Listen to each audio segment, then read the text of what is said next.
भारत रत्न से सम्मानित हुई मशहूर गायिका लता मंगेशकर, जिसने 6 फरवरी को अस्पताल में अपना दम तोड़ दिया।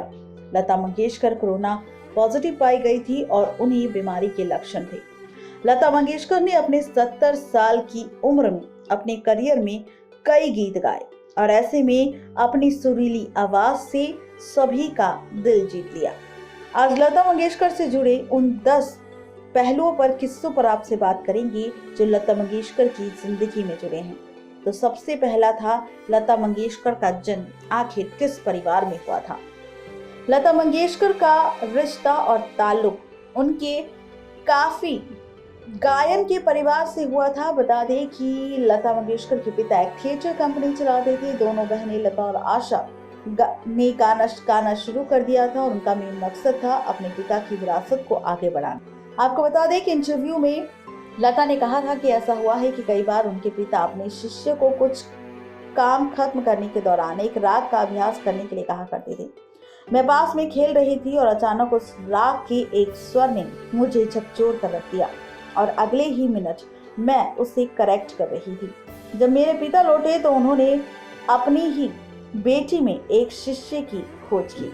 दूसरा, लता मंगेशकर ने अपने करियर का पहला गाना नाचू या गाड़े खेलो सारी माणी होश भारी 1942 में एक मराठी फिल्म के लिए रिकॉर्ड किया, जिसका नाम किटी हसाल था। लेकिन दुर्भाग्य से इस गाने को फिल्म के फाइनल कट से हटा दिया गया। म्यूजिक कंपोजर नौशाद के साथ गाना रिकॉर्ड करते समय लता मंगेशकर एक बार बेहोश हो गई थी।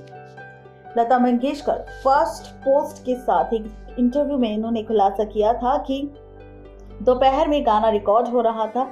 आप जानते हैं कि गर्मियों में मुंबई में क्या हाल होता है। उन दिनों रिकॉर्डिंग स्टूडियो में एयर कंडीशन भी नहीं थे। यहाँ तक कि अंतिम रिकॉर्डिंग के दौरान सीलिंग फैन को भी बंद कर दिया गया था और इसी के चलते लता मंगेशकर बेहोश हो गई थी। लता मंगेशकर ने एक बार बॉलीवुड से बात करते हुए कहा था कि लता मंगेशकर अपने गाने नहीं सुनती। उन्हें लगता है कि अगर वो अपने गाने सुनेगी तो उनमें से कई गलतियां वो निकालेगी। लता मंगेशकर ने यह भी कहा था कि उन्होंने जिस बेस्ट म्यूजिक डायरेक्टर के साथ काम किया था, जिसके साथ उनका जुड़ाव काफी था, वो कोई और नहीं बल्कि मदन मोहन थे, जिनके साथ साल 2011 में कलेक्टर के आइटम कैलेंडर तेरे सुर और मेरे गीत में कहा, मेरा मदन मोहन के साथ काफी अच्छा रिश्ता था। ये एक भाई और बहन का रिश्ता था।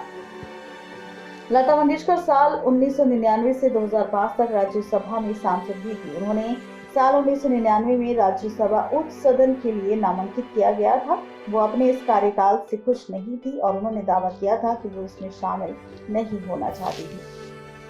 लता मंगेशकर के चाहने वाले सिर्फ भारत ही नहीं बल्कि उनकी सुरीली आवाज के दीवाने दुनिया भर में हैं।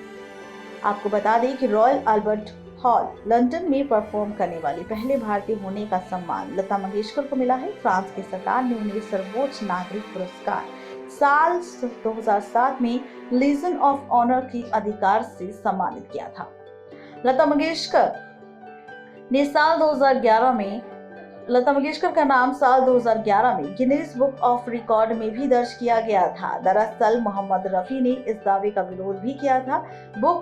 गिनीज बुक में लता का नाम लिखा गया था, लेकिन उसमें रफी ने दावे के साथ इस बात का जिक्र किया था कि लता मंगेशकर के इस वर्ल्ड रिकॉर्ड को उनकी छोटी बहन और दिग्गज सिंगर आशा भोसले ने तोड़ा था।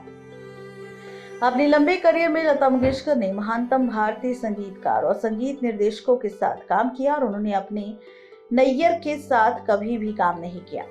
लता मंगेशकर ने अपना आखिरी गीत सौगंध मुझे इस मिट्टी की को साल 2019 में रिकॉर्ड किया था, जिसे मयूरेश पै ने भारतीय सेना और राष्ट्र को श्रद्धांजलि के रूप में कंपोज किया था। इसे 30 मार्च 2019 को रिलीज किया गया था।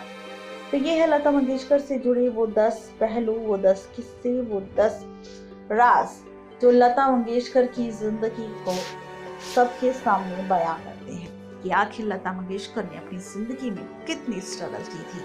नेक्स्ट 9 लाइफ की रिपोर्ट।